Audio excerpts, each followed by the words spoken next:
It's took 6 years to do this rebuild alone. That's a long time to be without your favourite car, a long, long time. The first time I drove it after having it in so many pieces, I was actually in tears. It was, that emotional, because it means that much to me. This car means more to me than anything else at all. I don't care about anything else other than this car. It really, really touches a soft spot in me. So I'm Jake, and I've got a 1969 Volkswagen Beetle. It's red, and I found it in a barn. My dad got me into racing karts. I'd raced karts from about 8 years old till I was 13, and then I wanted a car, and my mum had just bought a Beetle, so I wanted a Beetle because I quite liked it. My dad actually had a word with his mates at work, and one of them said, "Oh, I think I've got one of them in my barn." And that's how it started. We went round there and I bought it, and that was it. When I got my car, it had obviously been sat in a barn for 10 years. So there was parts here, there and everywhere, all the way through the barn. I had to go searching for all the parts.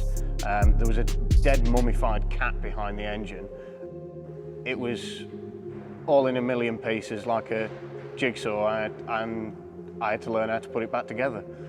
When I first got the car, I just wanted to get it on the road, to be honest. And then my dad, when I did get it on the road, my dad, because I didn't pass my test straight away, my dad insured it and drove it for a couple of years for me. Took me out in it quite a few times. And then I saw all the rest of the Volkswagens and what have you going really, really low. So as soon as I passed my test, I started lowering it. And now can't get any lower. The story behind my car is basically, I wanted to keep it looking relatively original, be absolutely on the floor with the biggest wheels possible, that no one else could fit in the arch that I've managed to. I wanted to do something that no one else had done. I liked certain styles of different years and different pieces from different cars, and I took inspiration from so many different cars it was unreal, and different car cultures as well. Like I've got the JDM wheel nuts, and then I changed all the lights to LED. It's got a Type 4 2-litre engine in it, which I've only recently got in it. It's on full custom air suspension that I've built myself, fully tubbed arches, 6-inch narrowed front beam, flat floor pans, body dropped all the way around. Engine and gearbox have been lifted. The steering is custom made as well, because I didn't want the old steering box. I changed to a rack and pinion steering, more modern, and it's a bit nicer feel, less play in it. The engine is a Type 4 2-litre. It came out of a T25 panel van. I've actually bought 3 engines in the process of trying to build one good engine, because the thing with Type 4s is they ruin the cams as standard. So every Type 4 that you buy second hand is ruined normally. So at the minute I've cobbled together 3 engines with some new parts that works all right, and it runs and drives. It'll do for now, it'll do for a season or 2. But it's got twin dual auto carburetors on it, upright tinware conversion that I did all myself, which is you actually have to cut off a piece of the cast block on the top of the engine to get a flat surface to bolt a alternator to, like an original Beetle engine where it's got it on top and the fan shroud. So I've had to make some of the parts to do that, and it's not something that you should do with a grinder and a file, but I did it. The wheels are 17-inch radars with 185/35 17 tyres. You get them as standard in black with a polished lip that's covered in lacquer, and everyone you can either get them black centres, chrome centres, or polished centres, and everyone just leaves them standard, so I wanted to do something a bit out of the box. So for a start, the 17s on a Beetle that's on the floor, that's something you don't see. And then the other thing is I've painted the centres cream, and I've had the lips mirror polished up to the spokes, because normally they're only polished an inch in. So now I've got a bigger polished lip than all the other sets of radars that are out there, but they're not a common wheel, not a massively common wheel to find anyway. Most people go for other styles of wheel. So the air suspension, I took inspiration from different designs, and I looked at kits, and I didn't like any of the kits that you could buy because none of them looked like they worked well to me. I mean, I'm a qualified mechanic. I've done some engineering jobs as well. I've got some engineering background. And I like to think I can pretty much do anything I want to put my hands to. I looked at so many different kits and I didn't like them how they were. So I thought the bags twisted, and the airbags didn't sit right where when they sat down or when they went up, they were spreading out in certain areas, and it just never really looked like it was really fluid and worked really well. So I wanted to take inspiration from certain designs, but then put my own input in and make it work, basically perfect their design, which I think I've just about done, but there's some things I do want to change. The patina is partially original, partially made up, because I had to do so much work underneath the car, body dropping it and doing fully tubbed arches with bead rolls in and everything. I had to go so far up the car to chop out as much as I could to try and fit the wheels in, that it made it to the point where I had to repaint the bottom half of the car. So from the gutter line down is new paint, other than the rear wings and the roof. The rear wings and the roof are original paint, and the bonnet. But other than that, it's all new paint that I've had to try and weather into the original paint to make it look right, and you know.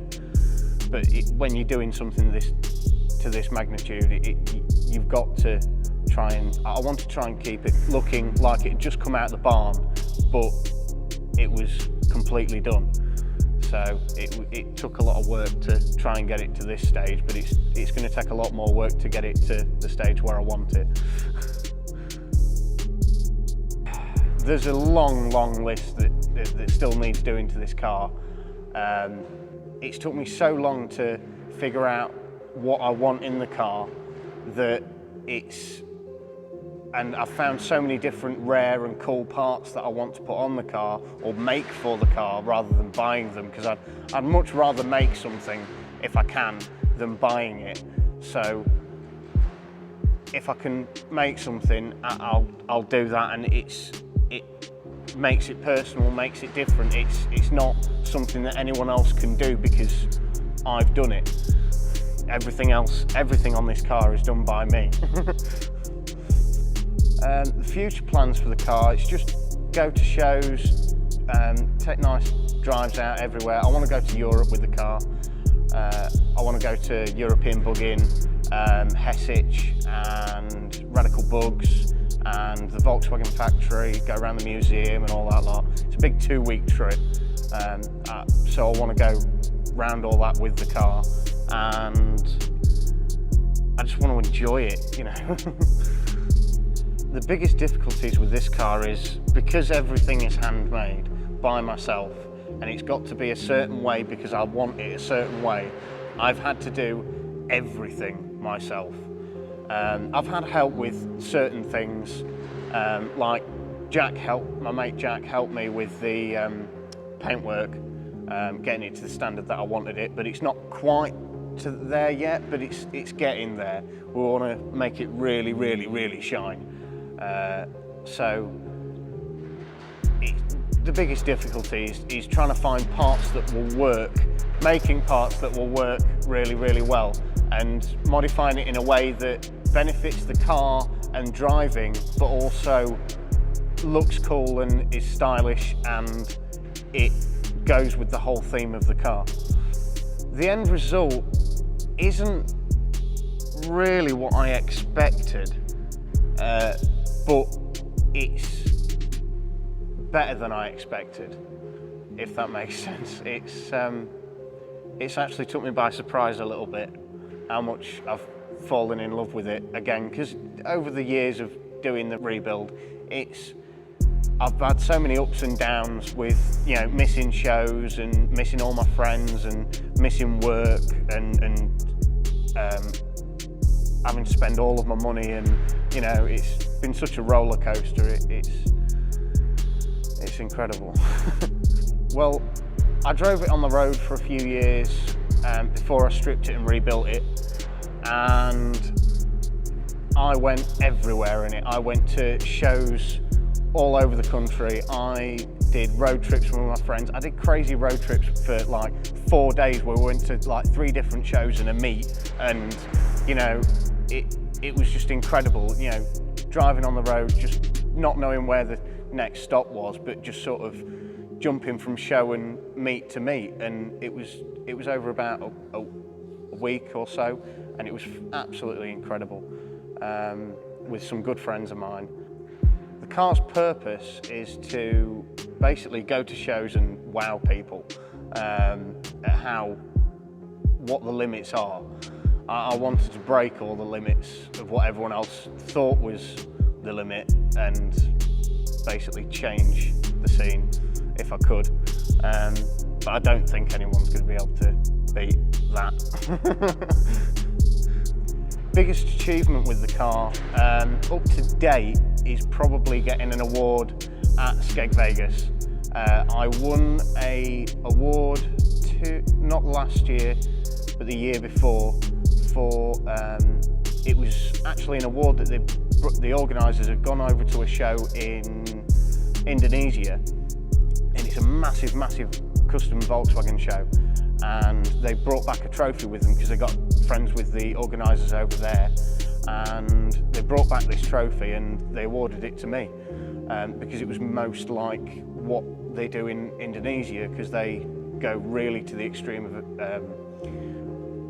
modifying the cars to exactly how they want, and it's way off the scale to what we're doing over here. This car is special because it was my first car, and I washed pots to pay for it, and I bought it for myself for my 13th birthday, and I've loved it ever since. And it was mainly the time when I had it on the road before that really made me love it, because I went everywhere in it. It was my daily. I took it to work, and it was really low for a static car. You know, I scraped it a lot and I damaged things a lot. I got stuck on speed bumps. I've got videos of me wheel spinning over speed bumps where you can see the wheel go in the arch and back down again. I don't drive it often at the minute because I'm just coming to the point where it's coming on the road. It hasn't got an MOT yet, but it's running and driving at the minute. But there's that many things that are custom on the car and different that everything needs a little tweak to get it just about right, to make it to the point where I'm happy to take it to an MOT station, get it MOT'd and all legal and everything and sorted. When people see my car, it's normally when I'm sat still because I can drop it down. I'll drive up to where I need to park up for the show and drop it, and you'll literally see people's jaws drop at the same time. It's brilliant. It's a weird and hard feeling to describe because it means so much to me, and I've had it for so long, and I've put that much time, money and effort into it that it's like nothing else at all. All of the what I've always said is all of the time, money, effort, that, you know, tears, blood, sweat, beers, everything that goes into the car, for the one day that you take it to a show and someone gives you a compliment on your car, it makes it all worth it. And you have a great weekend with your friends, and you take the car out and you go drive somewhere or whatever, and it makes you feel amazing. Top speed is unknown at this present point in time. It's not going to be a top speed machine. It's going to be a cruiser that I can piss off some young lads in Saxos and courses and stuff that think they're big and clever, but I want to just show them up just for the fun of it, but then sit there at the lights and drop it as well. Future plans with car restorations. I've recently acquired a Type 2 bay, late bay, panel van twin slider, which will hopefully be on the road for next season. Maybe not quite as modified as this, but it'll be a nice daily runner, and then I've got other very low and very quirky cars in the mix that I've thought about, and lots of different designs and things, you know, different car inspirations and stuff. I'd like to say thanks to the friends that have given me help, my parents. So there's Jack Hassel, who's given me quite a lot of help and a lot of support when I've, you know, in the times when I've been feeling low because the car's not done yet and what have you, and coming around and helping me where he can, and helping me learn about how to do detailing and, you know, paint stuff that I don't really know, but Jack's more into his detailing stuff. And then thanks to my parents for putting up with all this and helping me through it all, and helping me get to where I want to be with it, and not just saying, oh no, you can't do that. And thanks to Hayburner for bringing out inspiration every year, and Skeg Vegas for having such a great show that I can go to, and it's not far from me, and you get a great variety every year. So, and the two go hand in hand, Hayburner and Skeg Vegas, and that's basically been my main inspiration every year, is what's coming out new and what's changed, what are people doing, and it's great to see all that.